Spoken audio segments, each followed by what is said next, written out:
Something that is a wonderful air purifier is sunshine. And that's why we should open our windows and let the sunshine in. If you have big trees around your house, you won't have lovely pure air in that house. Houses should be high and dry and let the air flow through the house. So it's important to be warm. We're warm-blooded creatures. The warmth is important, but we also need to be breathing fresh air. So be mindful of the air that you're breathing. Be mindful of the way that you're breathing. Be mindful of your hydration. Be mindful of what you're eating. Hello and welcome back. I'm Barbara O'Neill, and today we're talking about something that might seem simple but is incredibly important for our health: pure air and sunshine. As we get older, we often overlook the profound effects that fresh air and natural sunlight have on our well-being. Studies show that spending just 20 minutes a day in the sun can boost your vitamin D levels, which is crucial for bone health, immunity, and even mood regulation. Fresh, clean air has been linked to improved lung function, better sleep, and enhanced energy levels. Yet many people, especially as they age, don't get enough of these vital elements. In this video, we'll dive into the science behind why pure air and sunshine are so important, how they benefit your body, and how you can make sure you're getting enough of both. And we have our own personal air conditioner. Did you know that? Our own personal air conditioner, our own personal air purifier, our own personal system, and that is called nose. Mouth is for singing, mouth is for talking, mouth is for eating, mouth is for, we've said singing, mouth is for drinking. Nose, and nose alone, is for breathing. And I want to introduce you to a verse, and I'm sure you know it well, and you may not have looked at it in this way before. It's Genesis 2 verse 7. The Bible says that God formed man from the dust of the ground and breathed into his nostrils. Where did God breathe? In his nostrils. Nostrils. The breath of life. Does this mean mouth-to-mouth resuscitation has to be changed to mouth-to-nose? Nose-to-nose? But actually, if you've done a first aid course recently, they don't even do that anymore. It's mostly pumping the chest. Nose purifies the air, it warms the air, it humidifies the air. It balances the blood gases, and it also pressurizes the air so it's perfect for the lungs. And many people think that when they're exercising, they really have to breathe through the mouth. And when you're at the top of one of these hills, you do feel like you need more air. So you breathe in through your mouth, but you actually don't get more air. And we have looked at this, and we'll look at it again, and that is our cell. And the glucose goes in. It goes through a 20-step pathway, and the 20-step pathway gives us 2 units of energy. The end result of the 20-step pathway is a chemical form of glucose called pyruvate, and pyruvate, as the chemical form of glucose, gets fed into, often called the powerhouse of the cell, called the powerhouse of the cell because this 8-step pathway delivers to us a very impressive 36 units of energy. The difference is oxygen. This is the pathway that uses oxygen.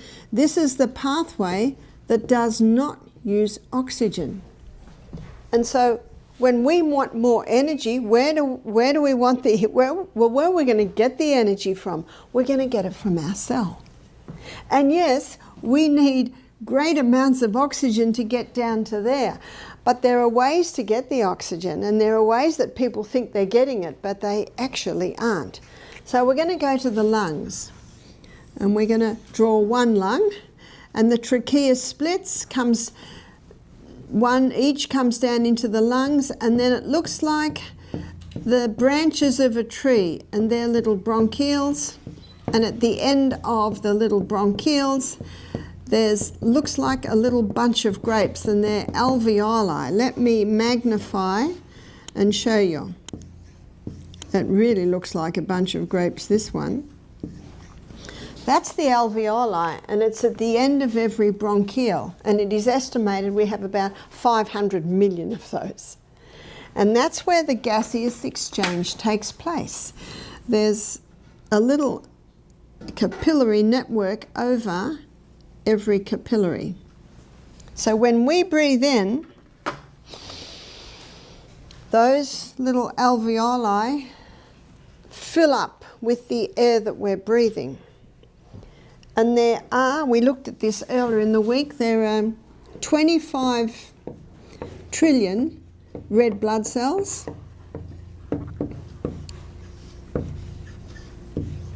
And on those 25 trillion red blood cells, on one red blood cell, there's 270 million hemoglobin. Now the hemoglobin is the carrier of oxygen. And each hemoglobin has 4 docking sites for oxygen. And so when we breathe in and the oxygen's coming, the oxygen can only be picked up if there's carbon dioxide. So if we've got 4 molecules of carbon dioxide on those 4 docking sites on the hemoglobin, then 4 molecules of oxygen can be breathed in. When we breathe out through our mouth, we lose too much carbon dioxide. So breathing in and out through the nose is essential to be able to pick up that oxygen. Let's now go to the cell. Now we come to the cell, and it's a similar process. There must be 4 molecules of carbon dioxide to be able to get 4 molecules of oxygen into the cell. And that explains why they found that in exercise, the muscles that are being used are burning more or giving off more energy. That's because they're making more carbon dioxide. And because they're making more carbon dioxide, more oxygen can go into the cell.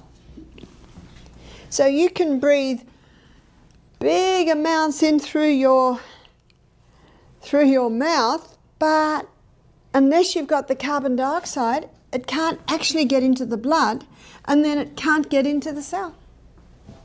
And if you breathe in and out through your mouth, yes, you'll get more oxygen, but it can't get into the cell, especially if you're breathing out the carbon dioxide. But nose balances blood gases. The key takeaway here is that breathing through the nose rather than the mouth is essential for maintaining the balance of oxygen and carbon dioxide in the body. The nasal passages are specifically designed to filter, warm, and humidify the air before it reaches the lungs. This ensures that the air is at the optimal temperature and moisture level for gas exchange, making it more efficient for the body to absorb oxygen and release carbon dioxide. In addition to the physiological benefits, nasal breathing helps regulate blood pressure, heart rate, and even mental clarity.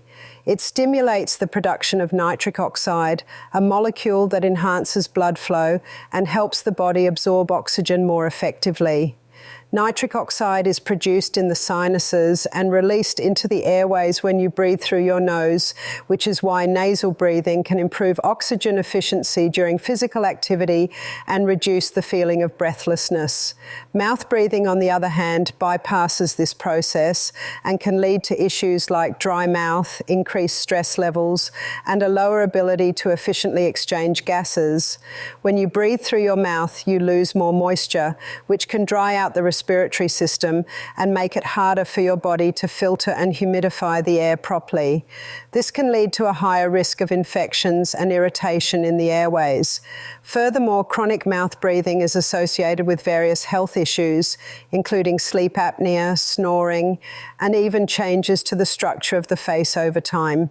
It can lead to a condition called mouth breathing syndrome, where the facial muscles become weakened and the jaw can shift out of alignment.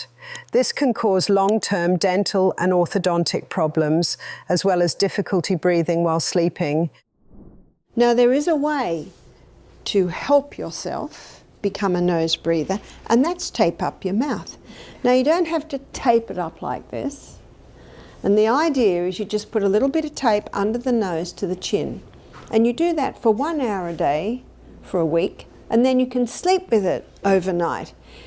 Yes, snoring and sleep apnea would almost be a thing of the past if these simple things were done. There is a famous professor named Professor Buteyko.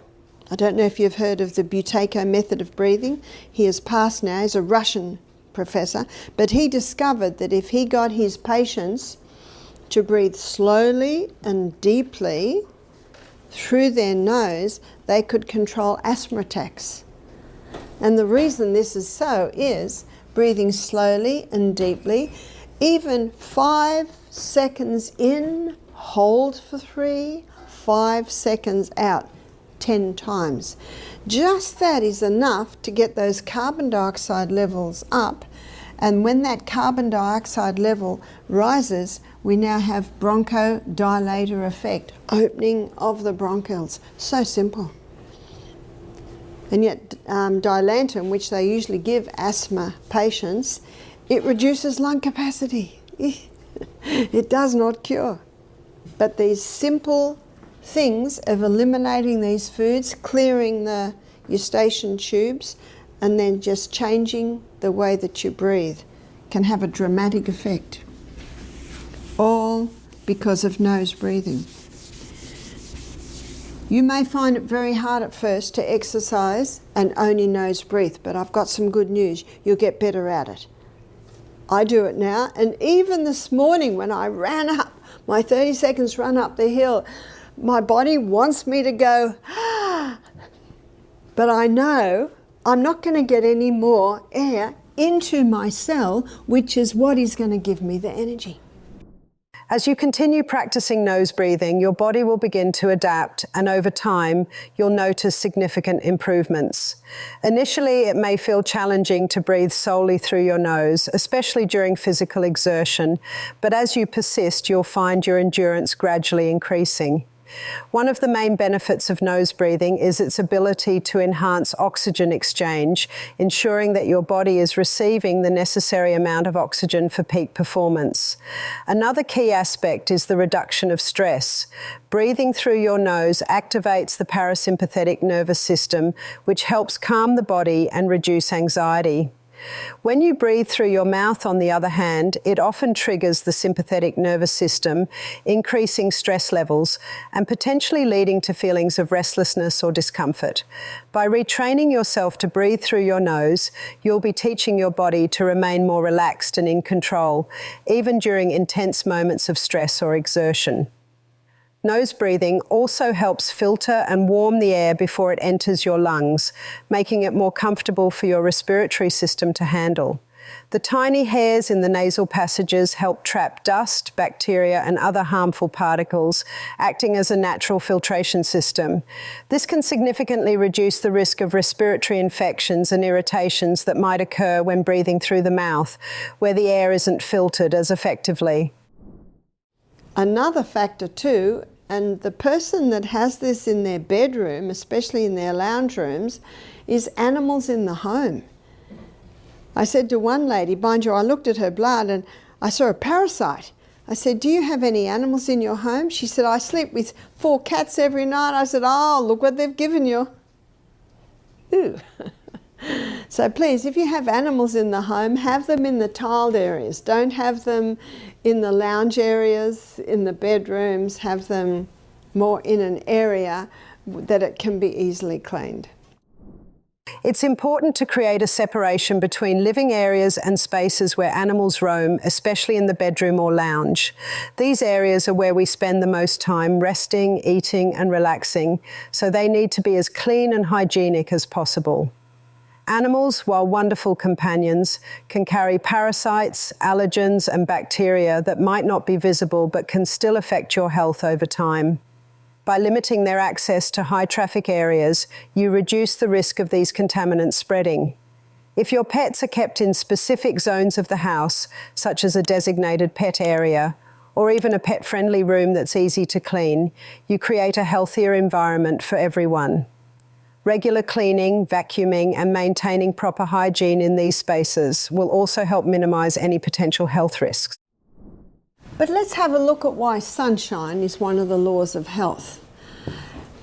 The ultraviolet rays from the sun, particularly UVB rays, the ultraviolet rays from the sun, they hit the skin and they cause a form of cholesterol. Did everyone hear that? Cholesterol just under the skin. And they convert the cholesterol to vitamin D. And vitamin D is essential. Vitamin D is essential for the assimilation of calcium. Calcium's called the king. And because it's called the king, it's been misunderstood. So what does it mean when calcium is called the king? Well, calcium gets into the body. When it gets into the cell, all the other minerals piggyback on the back of calcium. That's why it's called the king. But the worst thing you can do for your body is take calcium supplements, because bones aren't made of calcium. Is that a surprise? Bones are not made of calcium. And we have a situation today where bones are breaking down. Dentists are making a fortune. You see, that's the only exposed bone out of teeth that are breaking down. Osteoporosis, the breaking down of bones, the brittle of bones. Do you know God never meant bones to deteriorate like they do? Bones are not made of calcium. They're made of 12 minerals and 64 trace. So let's look at those 12 minerals. Yes, calcium and chromium and boron and iron, magnesium, manganese, selenium, silica, sulfur, potassium, phosphorus, and zinc. That's what bones are made of, and 64 trace minerals. So it's not rocket science. What does our bones need, ladies? Minerals. So where do we get minerals in that amount, in that proportion, in that balance? Dr. Robert Thompson, in his book The Calcium Lie, he claims that the clearest indicator of a creator God is seawater, because seawater has all of these minerals. Sunshine plays a crucial role in maintaining our overall health, particularly in supporting the strength and health of our bones. One of the most important benefits of sunlight is its ability to help the body produce vitamin D, which is essential for bone health. When your skin is exposed to sunlight, it synthesizes vitamin D, allowing your body to absorb calcium more effectively. Calcium is a key mineral needed to build and maintain strong bones. Without adequate vitamin D, the body struggles to absorb enough calcium, which can lead to weakened bones, increased risk of fractures, and conditions like osteoporosis. Beyond bone health, sunlight also supports immune function. Vitamin D boosts the immune system by activating certain cells that help fight infections and diseases.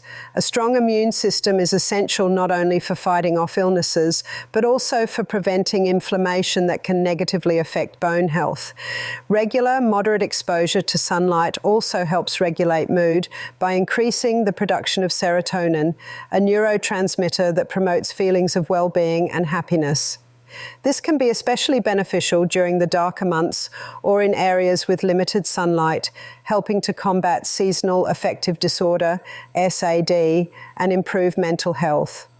Moreover, sunlight helps regulate the circadian rhythm, which influences sleep patterns.